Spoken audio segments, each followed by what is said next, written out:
Hello and welcome back to Down the Slope. We've got a special episode for you this week, guys. As you can see, we've got the usual five of us here, but we are also joined by last month's goal of the month scorer, last year's player of the year, the man who pulled the captain's armband on at the weekend. We've got Joe Newell with us. Joe, how are you doing? I'm very well, thank you. Thank you for having us. No, of course, it's great to have you. And how are you finding the season so far? Well, it's been a feels like it's been a long season to me already. Probably 21st, so really 7 weeks in. Yeah, I feel like so much has happened, to be honest.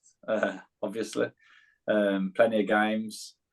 Obviously, a change in manager. So yeah, lots gone on, but it's a fresh start now, and yeah, we're looking forward to what obviously can happen. Right.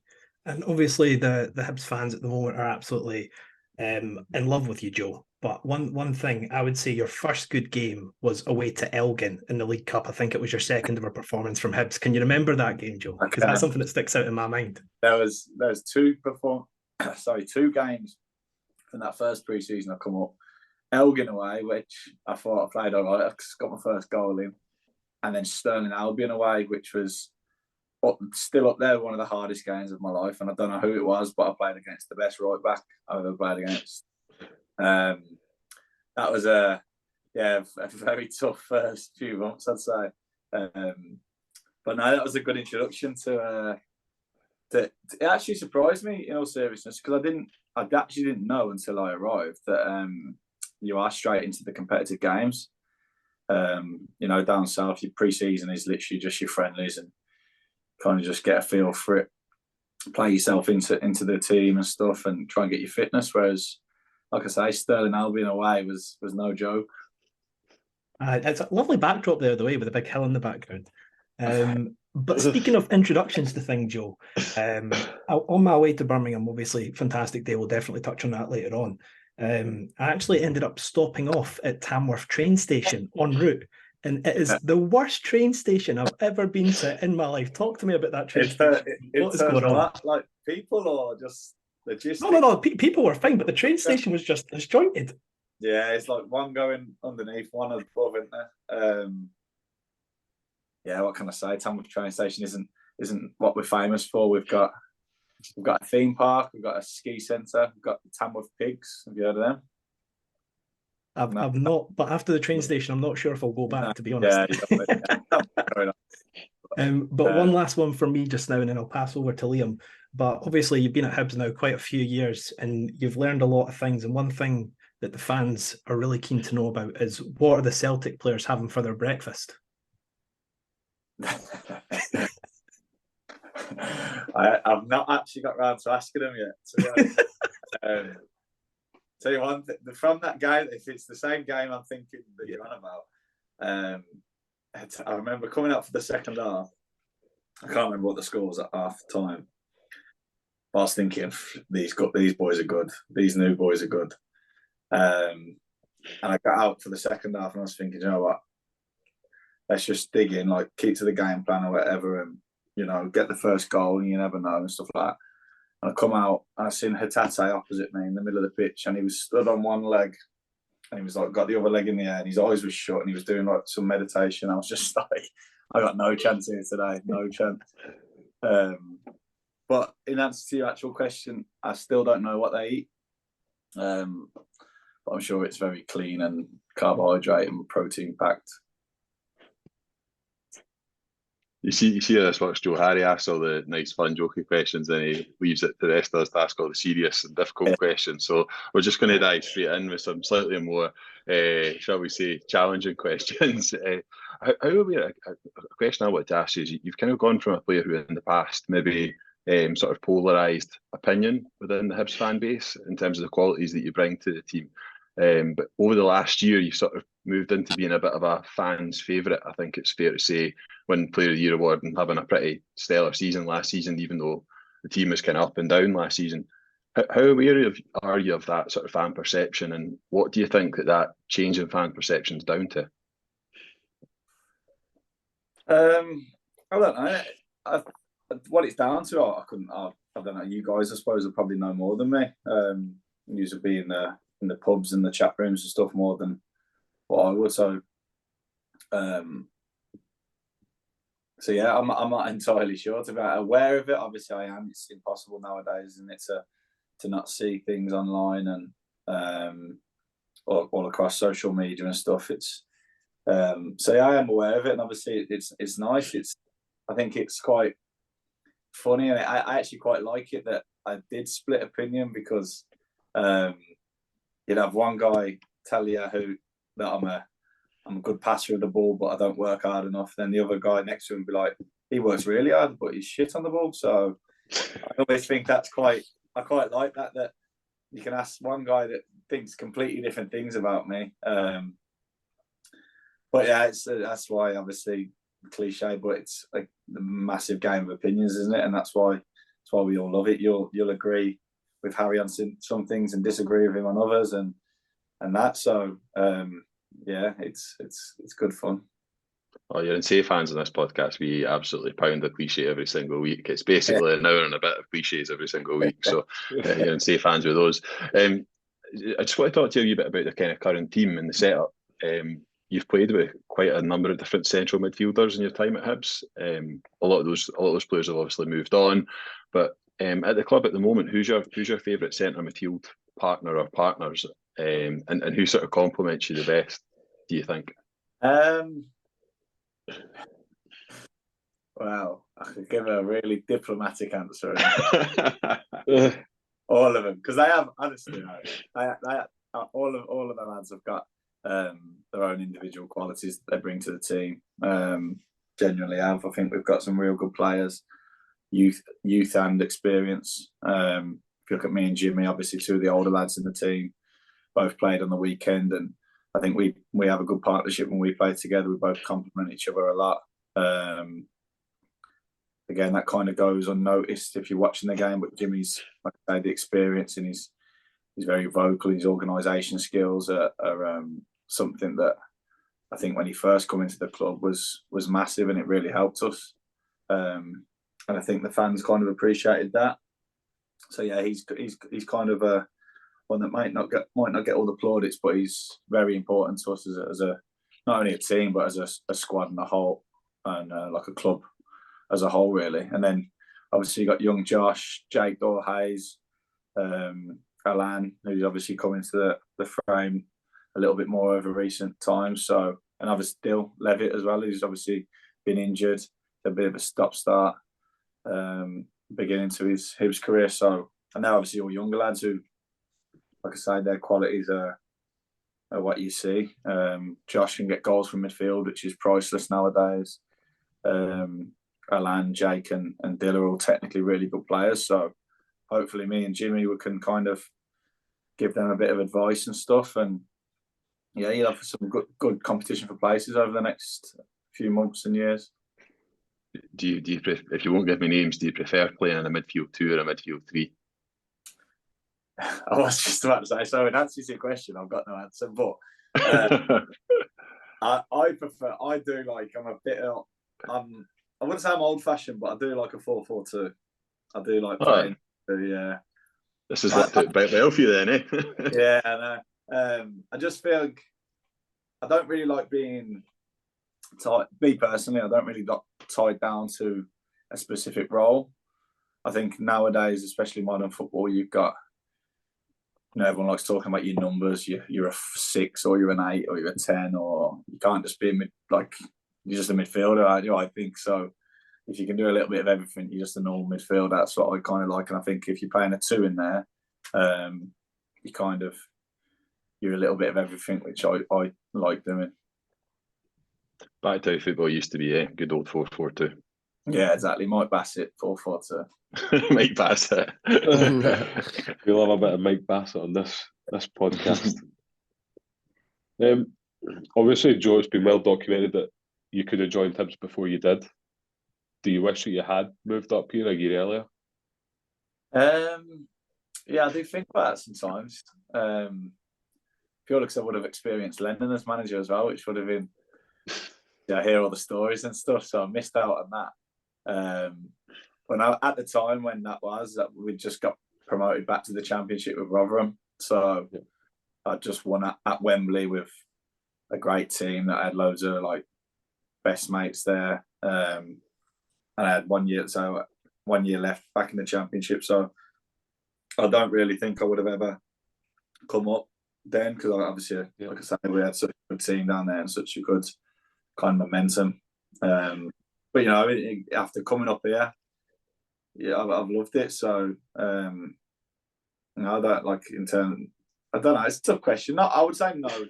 A flat answer would be no, because like I say, I got promoted with Rotherham, and then I had another year in the Championship with them, and tried our hardest to stay up. So, but I'm really glad I did come up when I did. Yeah.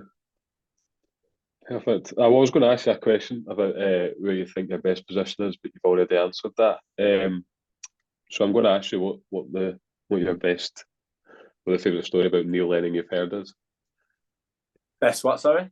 The best story about Neil Lennon. Oh, the best story about Neil Lennon. Well, okay, let me wrap my brains a little bit. So the one that comes up a lot is the. To be honest, they're just basically him hammering the lads in the change room during the game, which is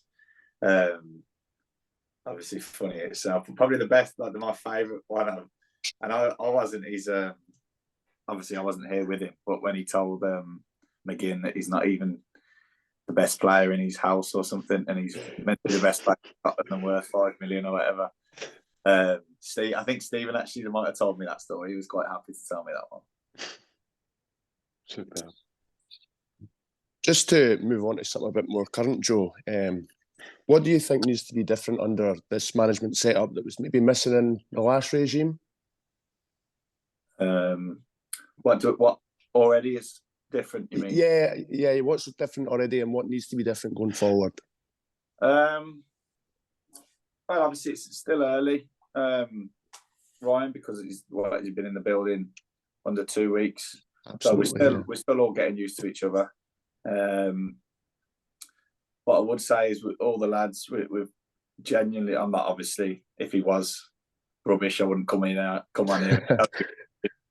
But we have seriously been impressed with his his attention to detail and the preparation and kind of the effort he's got. The new coaching staff have put into training and in terms of for the game. So everything training wise has been preparing for the game on the weekend and like serious attention to detail on it. So that's something we've all kind of like been a bit wowed by, and it's been really good. And again, just getting used to it and always learning from him and the coaches. So that's been good. And then in terms of what we need, I think we need a little. We obviously need tweaking here and there. We need to stop conceding goals. Quite obviously, I think scoring goals and creating chances hasn't been a problem for a while now, so that's good, and we'll obviously have to continue to keep doing that. But specifically, obviously, conceding goals, we've been conceding too many. But overall, just the belief, really. You know what I mean? I think I genuinely believe that we have got a real good squad now. Hand on heart, I couldn't have said that 18 months ago, maybe even 12 months ago. I didn't really believe it. I probably would have never told you at the time, but I didn't believe it. Whereas now, I actually do think the squad is more than capable of, you know, finishing the European places. So it's been obviously a bit of a tricky start to the season. We've had to juggle a lot of games, changing management, etc. But like I say, I do think the squad's more than capable of doing what we want this year, definitely. Yeah, absolutely. I would agree with that, Joe. And with that being said, what is it that you're most looking forward to with playing under Montgomery? What is it that he's kind of said to you, or the belief he's given you that you're looking forward to? It's just a fresh start for everyone, isn't it? It always gives you a lift. You talk about that new manager bounce that a lot of clubs get. Like you look at Aberdeen when Barry Robson come in last year and they went on a run which basically secured them third place football. So everyone has that initial lift when a new manager comes in. Everyone's excited, training goes up a level naturally, enthusiasm's there. I'm just excited again. Like, he's So, yeah, I'm just excited genuinely from what I've seen so far in training, and there's a lot of new training drills that I've never seen before, tactically, and I know he doesn't like to use the word philosophy, but new type of style in terms of the way he wants to play out, and that's all kind of new to me and to us. So that's exciting. Yeah. It's going to be a different brand, and so obviously results will determine whether it's successful or not. But just a kind of new style and all that, you always want to learn, don't you? I think. Yeah.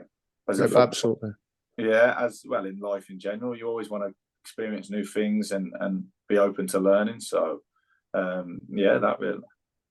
Yeah. I suppose the freshness will do a lot of the squad good as well. So, quite interesting to hear. Yeah. Joe, just obviously you mentioned about you prefer to play 4-4-2 as like a more traditional midfielder, if you like. Harry introduced you having scored goal of the month last season. Am I right in saying that you've already equalled your goal scoring record for best season at Hibs, like playing in a more traditional number 8, if you like? Would you expect that we might see more goals from you? Is that something that you want to do more of, or are you happy to leave that to the guys that have been sort of doing it already? No, definitely, yeah. Like, obviously, I want to score more goals. You know, I think that. So I've been fairly happy with my performances over the last couple seasons now in terms of consistency. I think, but every time I get asked what's the one thing you want to improve on, I always say goals, because I know I'm not a goal scoring midfielder, am I? So it is something that I do want to improve on, and I think I can. I think I could score more goals. I should score more goals. Yeah, there's been certain times when I've maybe had to play a little bit deeper and stuff where it might have restricted me, but especially if we're in a 4-4-2, there's no reason why I shouldn't be. So, you know, if you get me on in 6 months and I've still not scored, then I'll hold my. But yeah, it's something I'll definitely be looking to work on, 100%. Just maybe to touch on that as well, I think about 2 years ago we had Jake Doyle-Hayes on just after he'd signed for the club, and we'd really only seen him utilised as a holding midfielder, and he said that he felt like he'd sort of been pigeonholed into that, and that wasn't all he had to the game. Is it frustrating as a footballer if you are just lined up as a number 6 or a 10 or whatever? Does that like actually frustrate you, and do you feel it limits the freedom? Yeah, definitely. That's what I mean. That was my point about, you know, when you get labelled a certain. Listen, for some players it works. Do you know what I mean? Jimmy Jago is obviously never going to be an attacking midfielder. I think his best part of his game and his attributes are suited to the more holding role. Whereas I believe my best attributes are suited to a little bit of everything. Similar to Jake. Jake's probably come because he's a nice, tidy footballer. You think, he's going to sit in front of the back four and just switch the play and spray it and he'll be holding. But some of Jake's best games, I remember the Hearts at home last year when Jimmy was holding in front of the back four and it was me and Jake further up.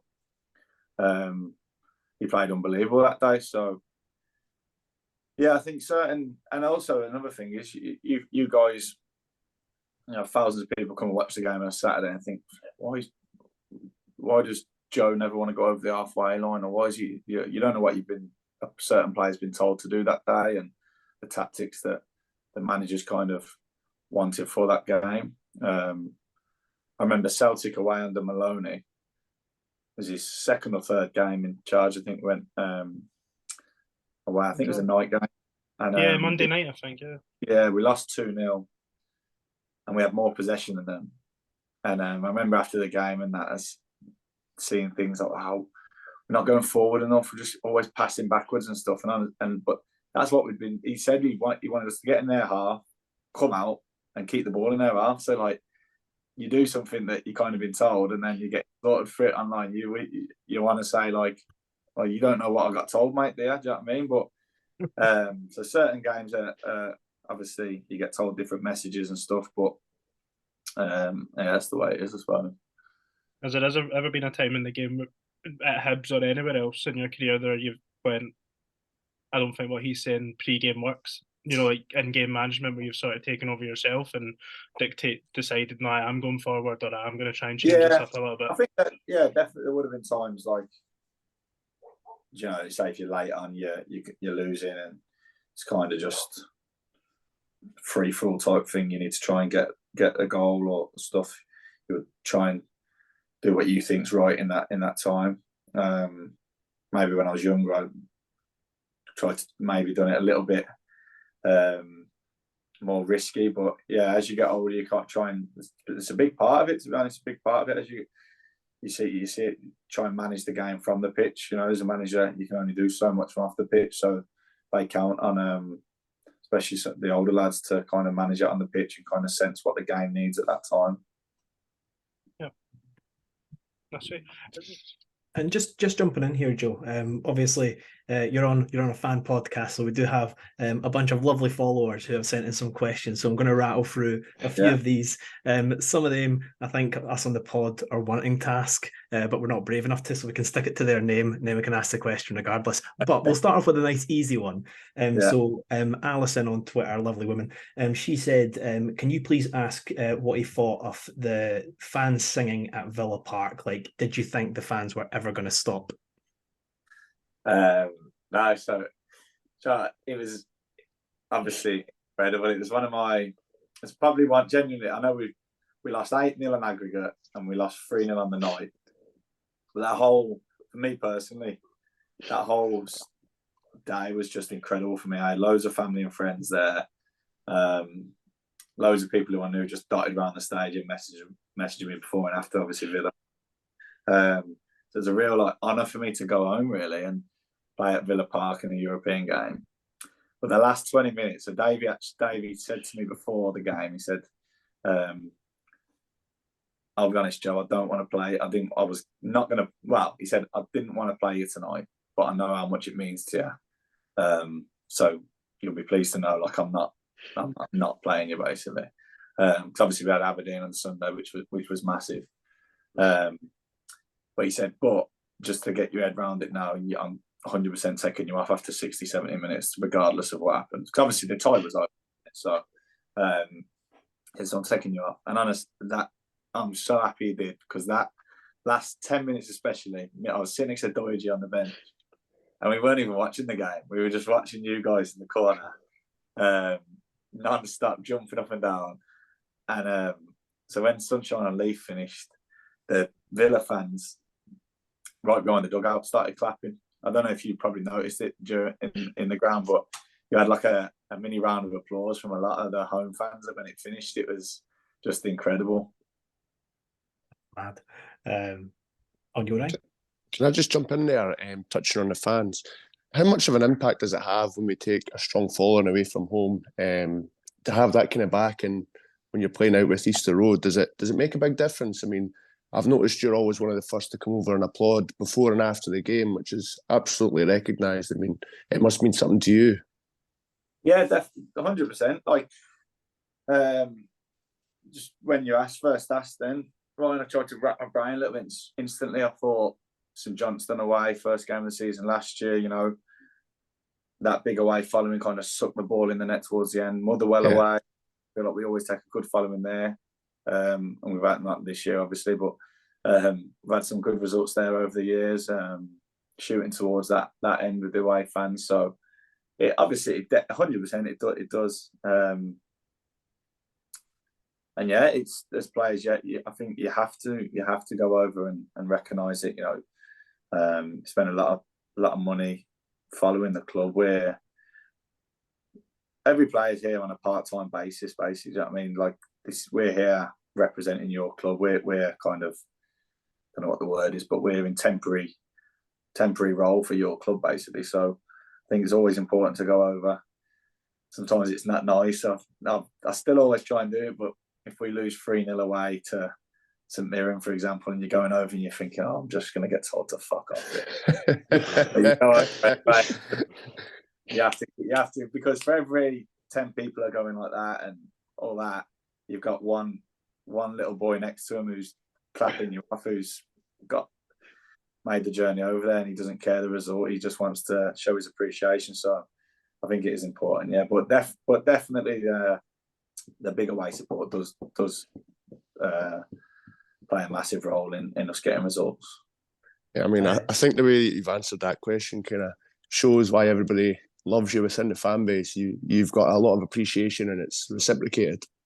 Yeah, no, thank you. Oh, you're really buttering him up here. Can I just ask a quick question as well? See that see that away end at Villa Park. Is that the best away end you've played in front of? And if it's not, which away end would it be? Yeah, definitely. Like I say, I think it was the game obviously was over. I actually thought first half we played really well against an unbelievable side, like the best football side I've ever played against, hands down. So I thought we'd done really well first half. We had chances, we were solid, but the last half an hour especially, kind of just, it was as if, I don't know, you obviously know, but it was as if it just clicked into party mode, and everyone was like, we've got to leave in half an hour. We want to make the most of it. So yeah, it was amazing. Like I say, I had so many of my mates who are Villa fans messaging me about, that's the best away end I've ever seen down Villa Park and all that. So yeah, that was definitely number one for me.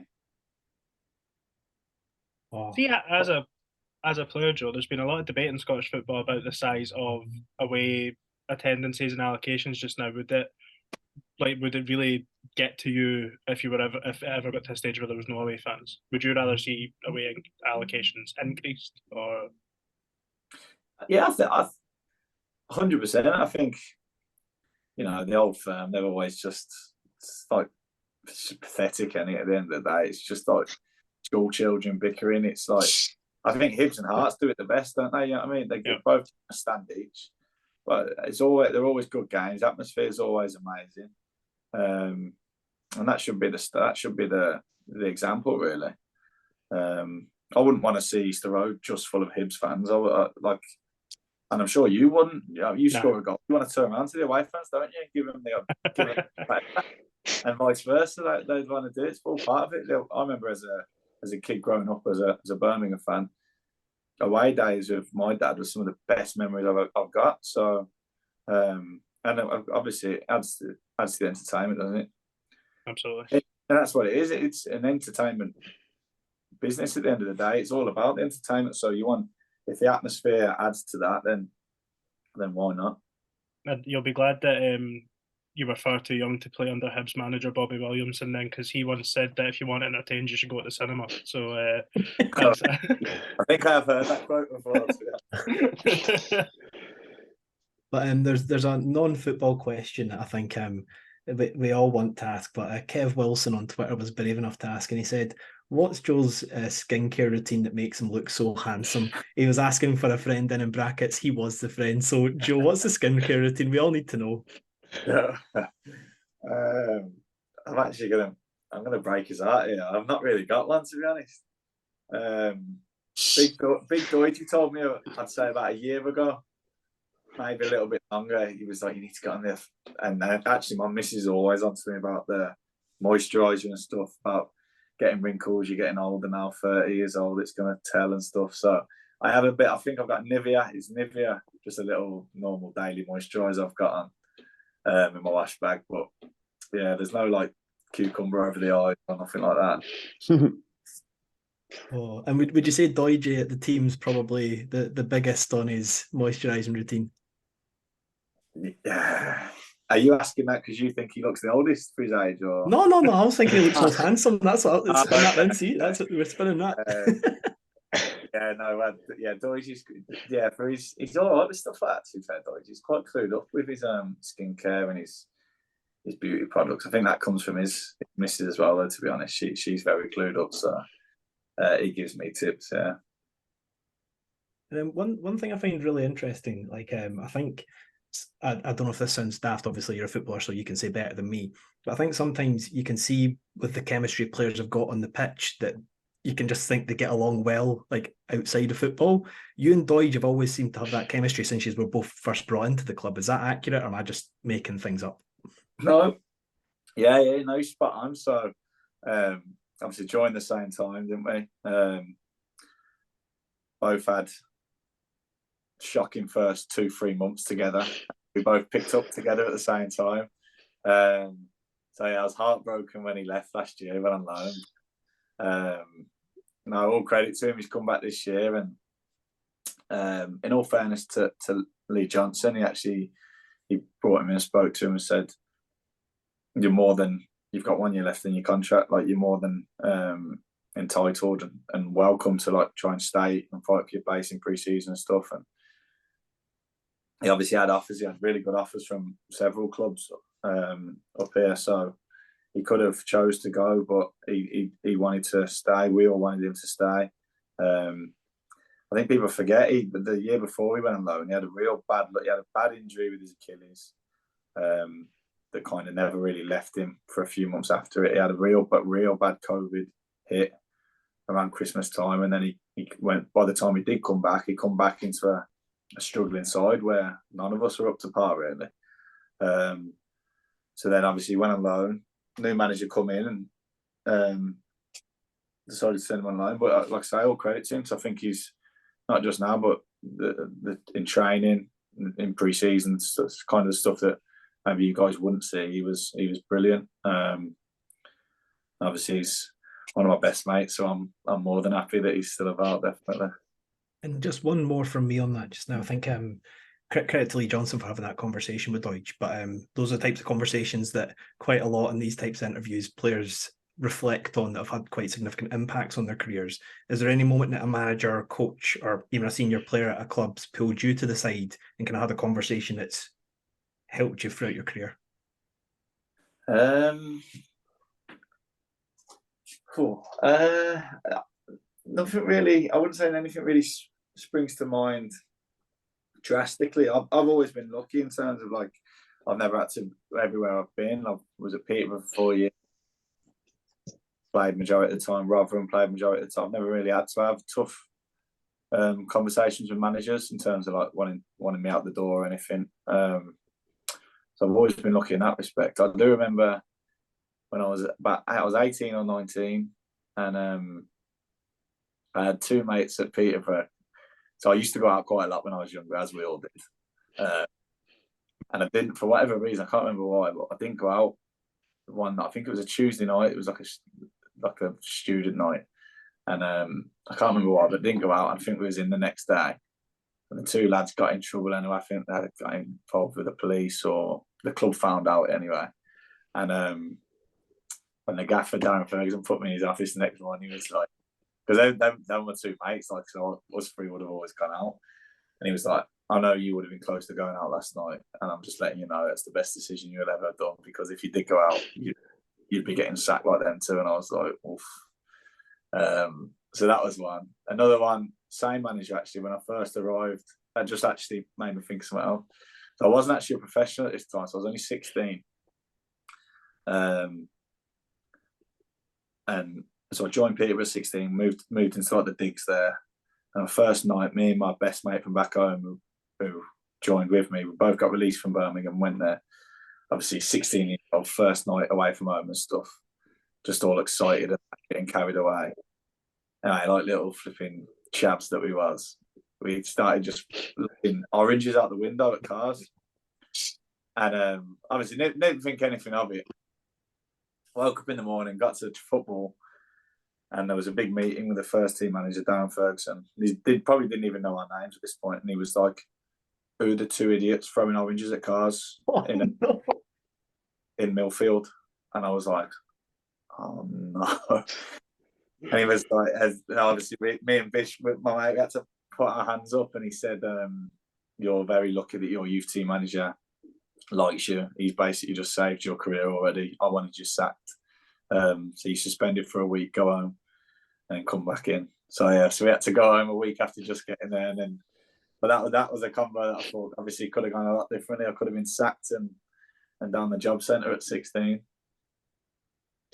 What was Darren Ferguson like to play under? Because it's every time it feels like there's a vacancy for the Hibs job, Darren Ferguson's name kind of is in the running, or at least in the bookies odds. What kind of coach was he? Was he like a chip off the old block, or very different in kind of style? No, he was he's brilliant for me. So obviously after we got over the orange incident, he was amazing. He brought me through, and give me my debut, give me my first professional contract, and really like helped me and made me a professional footballer. Basically, I think he maybe took a shine. He was a left-footed midfielder himself, so I think he took a shine to me. But I was actually having this conversation with someone the other day. I'd love to have worked with him when I was a little bit older, maybe like how I am now, because I look back and all the older lads used to think he was like an amazing coach, and he had that fear factor about him still, like he didn't want to get on the wrong side of him. He had that, you know what I mean? Some managers kind of just like, not to where is it, if he walked into a room, he kind of knew about it. But yeah, I don't know whether I was too young to like kind of fully appreciate how good he was, maybe, but he was, like I say, brilliant for me, and he was what I do remember, it's a long time ago now, but what I do remember is that he was a top coach. Can I just take you back to players leaving the club? Is there anybody that you were maybe close to, or that you think was good enough to maybe be kept at the club in your time here? Oh, definitely, yeah. Think back for two of my mates who went with me and Doige when we first joined, for example, Tom James. I think's gone down. He's done really well for Leyton Orient in a tough league. Won the league comfortably last year, and he scored some brilliant goals. Technically, he was always amazing. Yeah. Melker Hallberg, who I really rated. Liam's our Melker Hallberg, so if you see the resemblance, that's him. I can see that. Yeah, so Melker, I thought there was a time, either maybe early last season or the season before, I can't even remember when he left now, but I remember he was doing really well for St Johnstone. I remember Carl thinking he'd be playing in our midfield now. Why did we let him go? But you know, clubs obviously make decisions that they think's right at the time. But no, Melker was a real top player, and Tom, definitely. Yeah, I mean, I think it's safe to say all on the pod kind of rated those two, especially Liam and Hallberg. So, no, that's great. That's great. I noticed that the club tweeted something out, I think, from Christian Doige's first goals, the hat-trick he scored at St Johnstone. I think that midfield was potentially Greg and Liam's, maybe even Ryan's wet dream. I think, was it yourself, Scott Allen and Melker Hallberg playing in the middle of the park that day? It looked like, I think, as you'll see, Greg's, he likes the curtains himself. What would you rate them out of 10? Because he is trying to grow them in just to be like it. Need a bit of growth, don't they? Yeah, they do a little bit, yeah. Thanks, Joe. Thanks for thinking about me. You've just got to go through that dodgy stage without, when you don't go to barbers for like 2 months, you think, fuck this, I'm going, and then you just got to hold yourself back and not go. I'll stay away from the barber. Appreciate the feedback, mate. I'd also like to place on record that my wet dream is, in fact, yourself and Jake Doyle-Hayes in the midfield too. So just to let you know. That's a very brave question. That's a very brave thing to just say outright to someone's face, Ryan. Good job. Oh goodness. Wait, I had another question that I thought was quite a fun one. Let me find it just a second. Oh yes, this is great. Eddie had it. In terms of the youngsters at the club, obviously they've done really well in the younger league system a couple of years back, and there's quite a few that are out on loan. In years to come, from training with them and etc. and watching them play, who do you think that Hibs fans should be most excited about?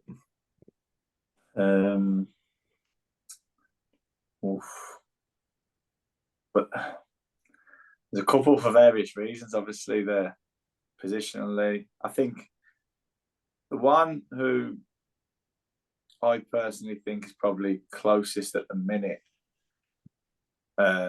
would be Kanayo Megwa, the right back. I think if you ask honestly, he's probably one of the best 1v1 defenders I've ever seen at such for that age. He's incredible. There'll be days in training when Ellie's up against him in an 11v11. He just can't get past him. He's honestly 1v1 defending. He's really good. I think, and physically he's strong. He's really aggressive as well, and he's decent on the ball. And he knows his role on the ball as a right back, as a kind of a defensive right back who can also play centre half. He's not going to try 12 step overs and make someone in the middle of the pitch. You know what I mean? So I'd say if I had to choose one, I'd say Canayo. But Ruben, Rudy, these guys were very good in pre-season with us. So they had obviously under Steve Keane last year, an amazing run in Europe. There's some good talent in the academy, and obviously a few on loan now. So I think that'll hopefully develop them well, and maybe come back either in January or next season with a lot more experience and ready to go. And you speaking of right back, kind of reminded me of a question I wanted to ask. Randomly last year, we've had you for a few seasons by that point. We had the ball at the edge of the box, and I saw you taking a throw-in, and I was like, "What on earth is Joe Newell taking throw-ins for?" And then you launched it to the back post, and I was like, "What is going on?" But then I see this random Australian boy we get at right back. Were you slightly annoyed when you saw Miller launching the ball from the halfway line to the box? And when you do the set pieces, long throw, and his name's next to it, you're like, it's just took my little shine off with it, isn't it? Yeah, I'd say I've got an adequate long throw, but Mills is proper long. He's long Millsy. So it's obviously a good tool to have in it. I don't really know. I remember my stepdad used to make me practice throw-ins against the wall on the back of the house when I was a kid. Don't know why. Obviously, what do you call it? Thingy Project Rory Delap was obviously in his head. I do remember practicing throw-ins when I was younger, but I don't really know where it's come from. I played wing back a couple of times when I was at Peterborough, so maybe come from them. But yeah, I've always kind of just had a sneaky long throw that no one expects, really. Joe, just to go back, talking about Megwa being a really good prospect, I think one day he could be better than that full back at Stirling Albion. No. Obviously, when I said one of the best 1v1 defenders, he's second behind whoever that's obviously we went down a total rabbit hole, but just how good a feeling was it being able to captain the side in Nick Montgomery's first game at the weekend? As cliches go, Liam, you're right, but it genuinely was an honour. He told me the day before that I was going to be leading the boys out. So, yeah, it was obviously a special feeling, something that, you can never take for granted. He sat me down 4 years ago and said that in 4 years' time you'll be leading the lads out in a league game. I wouldn't have believed you. So, something that I definitely don't take lightly. And like I say, it was a very big honour for me, to be honest. Does that act as a sort of full circle moment, or is it something that would just kick you on to want more? A little bit, yeah, to be honest. Like that. I'm a bit of a deep thinker when I want to be. So if I really sat down and kind of, maybe not so much now, but when I look, say if I left the club or something, I'd look back at my whole time there and think, that transition from when I first come, and like you guys touched on the perception of me in the first 12 months maybe to where I am now, and the responsibility that people put on me now, it's something that I imagine I'll be proud of. So, but no, definitely once it kicks me on for more, definitely. The fact that a new manager come in and kind of trusted me with that straight away is good. It's good for me, and like I say, you just want to repay it and do as best as you can, really. Can I just quickly jump in there? I think your current contract runs to the end of next season, Joe. Is that something you'd be looking to extend and stay with the club that you've played 150 odd games with, and obviously captained the side, and you've got a good connection with the fans? Is that something that you'd want to kind of extend into a longer period? Yeah, of course. Yeah. I'm at an age now where probably my big money move to Barcelona is probably just not at all. Just a little bit out of reach now. So, but no, The support on this podcast alone would get you to Barcelona. Trust me. Saudi Arabia, maybe go and play Saudi alongside Jordan Arabia. Henderson for a couple of seasons. I think you've made the five of us, amongst many others, very happy just by answering that. So we'd be more than happy to see you here till you retire, I think. Yeah, I appreciate that. But no, like I said, I've enjoyed my time here thoroughly. I think managers say it all the time, don't they? I mean, when they come in and new players come in, but as someone who's already been here for 4 years, there's still so much more, I think, that can come.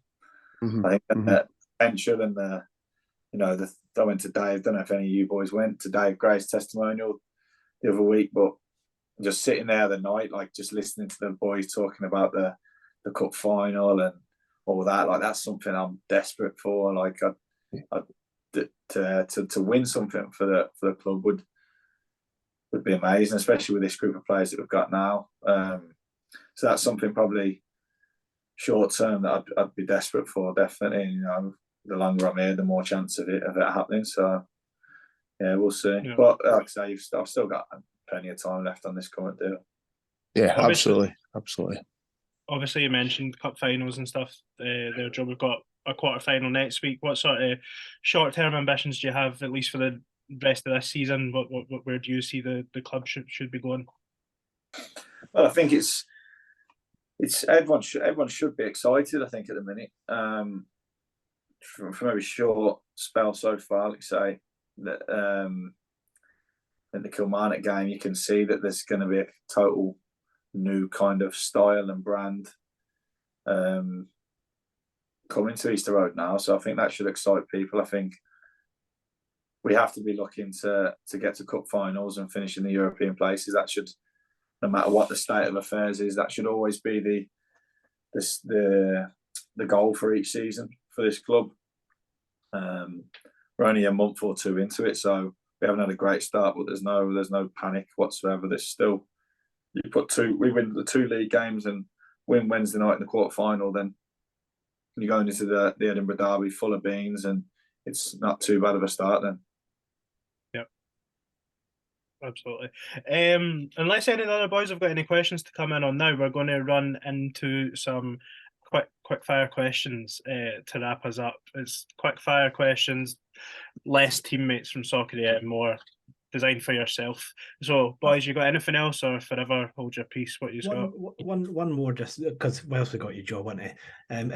So we're as Ryan touched on, we're going to be your agent when it comes to moving you over to Barcelona. You deserve the move. We're going to help work, but what you need to do is you need to pick one performance at Hibs that we need to clip up the best moments from and show it to them and be like, this is the Joe Newell that you're going to get week in, week out. If you could have, what performance for Hibs would you choose for that game? I mind Xavi's got high expectations these days, so that's to be a good one. That's right. Does he want a performance from Steven into tackles, or does he just want to tick back? Do you know what I mean? I'm signing for Simeone Atletico, then I might have to pick another one. I'd say let's say my best overall performance. I think I don't know. It's tough. I'll give you a shout. I'll give you a shout. Luzern's just out, but do you remember the 0-0 derby at Hearts under Sean Maloney? Yeah, I remember that. The Kevin Dabrowski game. Like, that was a game where you probably did the dirty. Like, that would be the one you'd show to Diego Simeone. So I did the dirty side of the game very, very well. Got stuck in, and to be honest, like, you were just like a man possessed that night. I think that was the night that I started to kind of come round to appreciating you more than I had initially, because the earlier mentioned Sterling Albion game, I was like, who's this guy playing on the left wing? It was a long road to come round to there. In my defence, I had been in Greece for 2 weeks, about a week before Sterling Albion, so that was probably I didn't come in the greatest of shape, to be honest. But no, I do remember that Hearts game. Was it a night game? Yeah. Tuesday or Wednesday night or something. So I'm just thinking back now, because I'm already thinking about the game on the 27th of December. That'll be at night, Easter Road. So yeah, there's some games, and it shouldn't happen because, you know, and you are up for every game, but there's some games that you just get more out of yourself than you wouldn't think you would. And obviously the derby's always come into that. So, yeah, they're always quite special for me. I love playing in there. The Edinburgh derby, the last one we won at home was quite a big one. I just think there was quite a lot. I'd probably pick that. I know I played well against Luzerne, obviously. You score a good goal, you always kind of get the headlines with that. But I think I'd probably go the Hearts 1-0 win purely because I had a bit more emotion about that result as well, because I felt like I'd just waited so long. I've had, not so long, it's a bit of an exaggeration, but they've had our number. Like, I mean, I can't deny that over the last 18 months, 2 years, that they beat us more than we've beat them. The semi-final, when I got sent off, that was obviously a real low point for me in terms of my career up here, and obviously being against them. So I had quite a lot of like stuff in me where that 1-0 win at home, and I thought it was a real good performance from everyone. But that one's probably my all-round, I'd say, top performance. I remember you smashed somebody, must be about 20 yards up for their byline. I celebrated it like a goal. Do you know, Joe? I really wish you hadn't mentioned that semi-final, because I think Harry had just about forgiven you for that. You probably just that was a low point for me, Joe, as well. Yeah. Don't worry. In terms of like technical ability and footwork, the game against Luzerne, you were absolutely unbelievable. I think you showed everybody like each facet to your game on that night. You know, you'd done a lot of work. You done a lot of nice play. Like, you were just phenomenal. Yeah. And I think that, like I touched on earlier, that's why I kind of like the two midfield and you're not a holding midfielder. I'm not a left 8. I'm just you're not pigeonholed into a certain position. You can just kind of free roam and do what you need to do, which you're probably best at, aren't you? Yeah, I think so. Yeah, and you know, it's not gonna listen to Luzerne performance isn't gonna happen every week. Otherwise, all due respect, maybe would be a bus. So, and is it fair to say you're probably coming to your peak then, if these performances are becoming more regular? I think so. Yeah, I think, you know, 30 years old in football now is a lot different to what 30 was 10, 15 years ago. I personally feel probably the fittest, strongest, quickest I've ever felt in my career. There's a lot of factors in terms of that, and you know, kind of grew up a lot over the last few years. I don't go out anywhere near as much as what I did when I was a kid, and I probably should have looked after myself a bit more. And so, lifestyle wise, training wise, fitness wise, I look after myself a lot more now, and probably should have listened to my mum and dad 10 years ago. But yeah, then again, I've had some amazing nights out, so who cares? Joe, I just love you, man. All right, I just love you. That's it, man. Well, one last question, then I promise you, and you can get to your quick fire. Joe, thinking about that night in Luzerne, in Luzerne, you can think of that quality, but at home to Luzerne, personally, I think that was your best performance. I thought you were amazing, but you were outshone by one man. And even Dennis Bergkamp was outshone by Adam Lafondra when he done that flick around the boy. That is genuinely, I think, the best skill I've ever seen a Hibs player do. And the more I watch it, the more I don't understand what happened. I think a lot of people didn't think he meant he did that at the start, but then when you watch it back, it's how quick his head turns to follow his touch that you know he has meant it. But yeah, that was just unreal, and that's why, you know, when I talk about wanting to be successful at the club, like we have to finish in the European places, because we've had some amazing nights already this year. Do you know what I mean? We didn't even get to the groups. Imagine we got to the group stages. It would be unreal. It would be chaos. So, but yeah, Alfie's little touch for that was just unreal. That was a great night. Jordan finishing off with a third goal, which I think really was vital in the end. Yeah, that was a real special night, definitely. Okay, Ewan, I promise you can go for your questions. Yeah, so as previously advertised 10 minutes ago. Right, so there's 5 or 6 questions here, Joe, right? We'll just get straight into them. Lockdown hairband or short fade that you had when you signed? When I signed, lockdown hairband. If you could, would you give up being a professional footballer to be a professional golfer, if ability allowed? I get asked this a lot. I never. Do you know what? I'm going to say no, purely because I think golf gets more boring the better you get. Yeah, I I think that's why I play off 20. Yeah. See, when you're shit 90% of the time, but you hit that one good drive, it's the best thing in the world, isn't it? No, you're absolutely right. 18 at Augusta or St Andrews? Augusta. Only because I played tonight.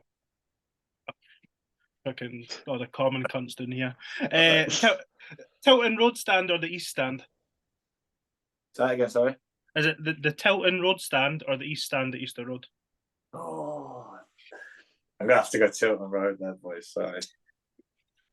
Still love you, man. It's all right. You can maybe redeem yourself here, but the way that you've answered that question, winner in the Edinburgh Derby or a winner in the Second City Derby? I'm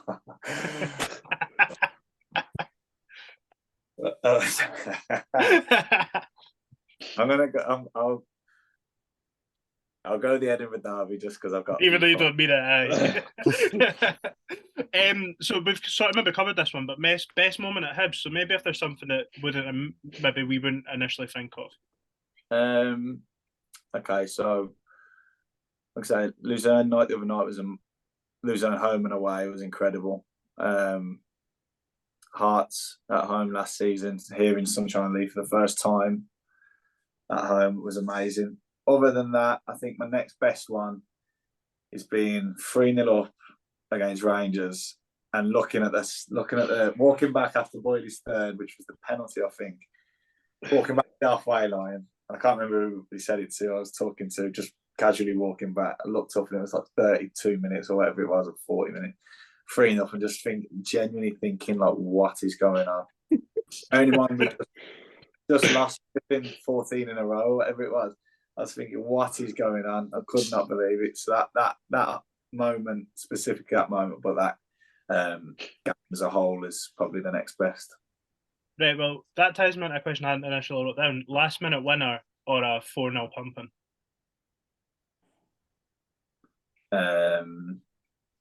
Last minute winner. Euphoria, innit? Yeah, absolutely. Because like you say, if it all happens too early in the stands, you're a bit like, how is this happening? Whereas in the last minute, you just lose it entirely. Yeah. Right, this is the last quick fire question. We asked a very similar question to Jake Doyle-Hayes when he was on us. So for the next Down the Slope bus to Hampden, which hopefully will be very soon, what song do we need to get first on the playlist?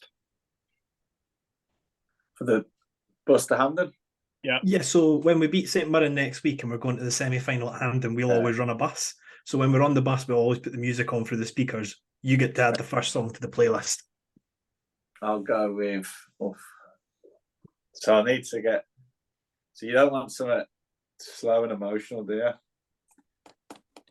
Could be anything you want, mate. Jake Doyle-Hayes gave us some local songs, shall we say. Oh, I bet he did, yeah. Is he known for that, Joe, is he? Well, he comes in every day in a balaclava, so you tell me. No, he's very proud of where he's from, Jake, which is absolutely nothing wrong with, is there?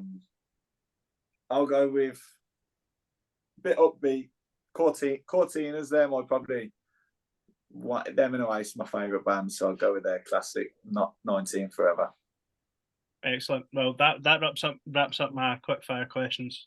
Thank you. Good. No worries. Well, Joe, you have endured us for just around an hour now, and thanks so much for your time. And one final question we do have is obviously you'll be used to the Hibs fans singing Jojo Super Joe as your song. However, a long-time listener of the podcast has started a song. I don't know all the lyrics, but it's to Jolene, and it goes Jonyo, Jonyo, Jono, Jonyo, and then other words. Do you want us to build that out and make that your new song instead of Super Joe? No, I'm not sure. I don't know if that will ever catch on as well. No, I'm happy with just the one song. Honestly, it's fine. Thank you. Okay. It's ridiculous how long it took for that to actually get sung, considering it is the most basic thing you could ever put together. But no, in seriousness, Joe, thanks so much for taking the time to join us. It's fair to say we've all thoroughly enjoyed it. We hope that we've not been too much of a pain for you as well. No, pleasure, lads. Honestly, thank you for having me on. Any time, honestly. Cheers. Cheers. Thank you.